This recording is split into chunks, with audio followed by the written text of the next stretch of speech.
1983, but never took his seat or his oath of allegiance. He needs a sponsor to book a room, and that man is Islington North MP Jeremy Corbyn, who joins me now. Why are you giving a man who has shown such contempt for British society this privilege? He's written an autobiography, it's being launched in Dublin, and he's visiting England for some days after that and attending a number of functions, and this is a press conference for the British media to quiz him about the situation in Ireland, about the peace process, about what makes him tick, about his life, about his autobiography. And it seems to me that he is a major player in the tragedy of Irish history, and therefore, but why not?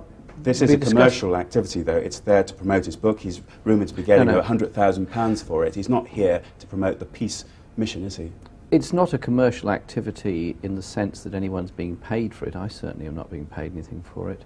The book is actually being launched in Dublin, and he's visiting Britain, and there will be a press conference at the House of Commons. And I think those that don't want to see him in the House of Commons should think for a moment that we do want to get the peace process back on track.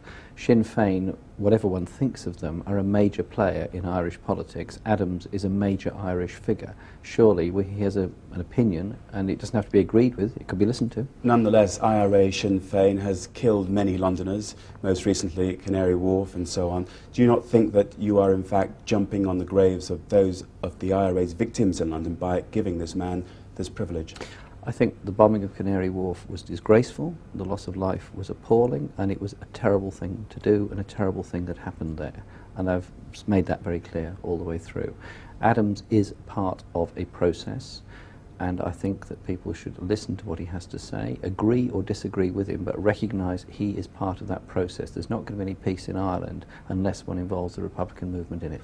You might think that, but Gerry Adams certainly hasn't said so, has he? He's never condemned any of the IRA's activities, and you are giving him a propaganda coup. It doesn't mean I agree with everything that is done or said. What I'm not giving is a propaganda coup. What I'm giving is an opportunity for a discussion with him, and those people that disagree with him, why don't they come along and listen to what he has to say, argue with him if they will, but at least get the process going. We need peace in Ireland. Peace in Ireland involves all parties.